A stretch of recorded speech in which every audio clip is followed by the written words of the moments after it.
So I kind of hinted at it. The ending of this show just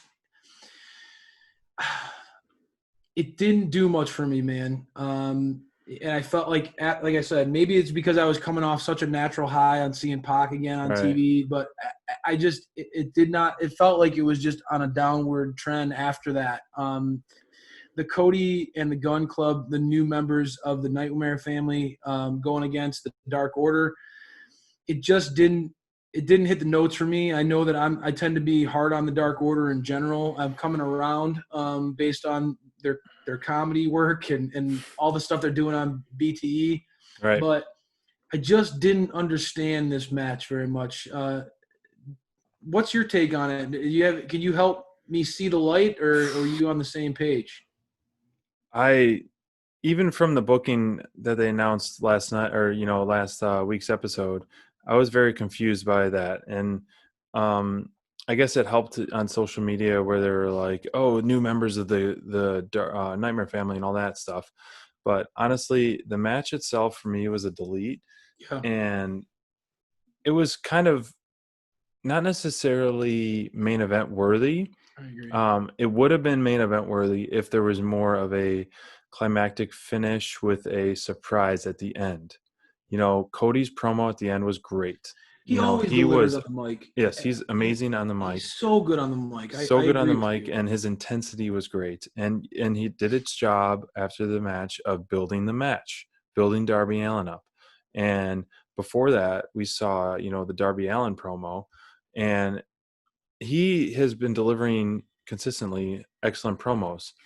I really liked how Cody was saying that, I could see you at the face of TNT, but not now, different timing, something along the lines of that. But Darby's promos are fantastic. They're done well. They're produced well. They're unlike anything else in wrestling. That's for sure. Yeah, I agree. And I honestly thought when I saw there was some time remaining after the match, the finish, I thought we might see Mr. Brody Lee come back for I did something. too. Yeah, I did I was too. hoping, I was crossing my fingers because he's Well, too especially good the in stare front down, right? The not stare to. down Yeah, between the Nightmare family and the Dark Order on the outside. I thought, right. yeah, maybe this was going to be where Brody comes running down the ramp and attacks Cody and the team from behind, right? I felt that too.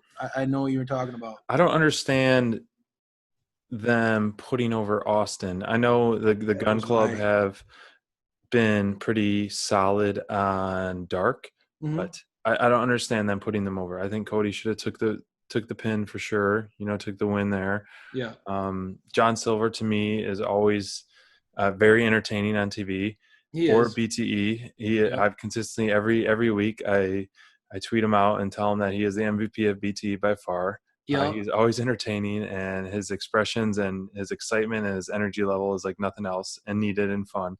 But the match wasn't a delete for me.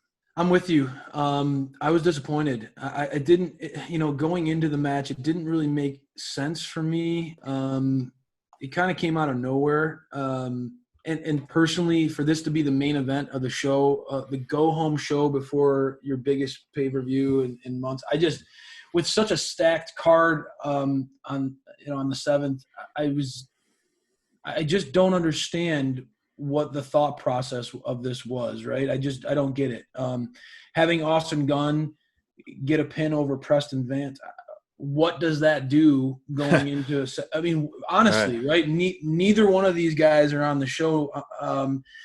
It was a very questionable decision to me. I especially like you just said, right? I mean, AEW, like the Gun Club has been showcased on Dark, and they've done well on Dark.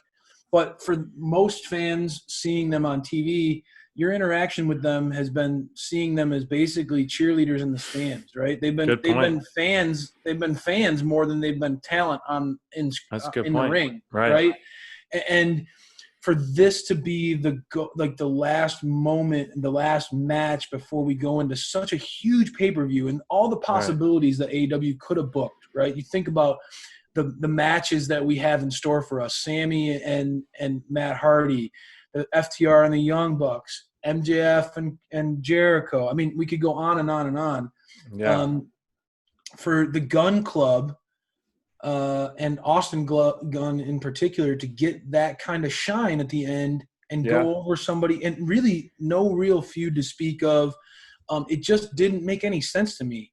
Yeah, it was strange. Definitely a For delete sure. for me on this one. I think that Cody's promo was awesome after the match, and it certainly went a long way in showcasing really the difference between his character and Darby's.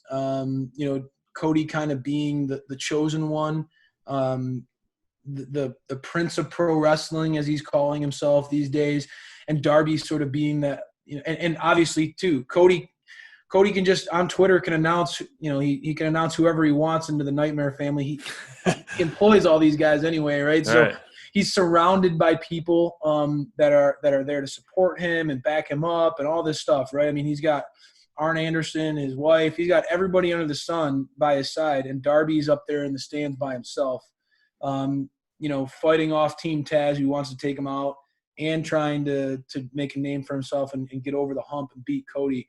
So it was a really nice comparison at the end of the show. I liked that segment, the promo portion of it, but the match itself was just and I've seen, unfortunately, I've been feeling this way about a lot of Cody matches lately. It's just not doing it for me.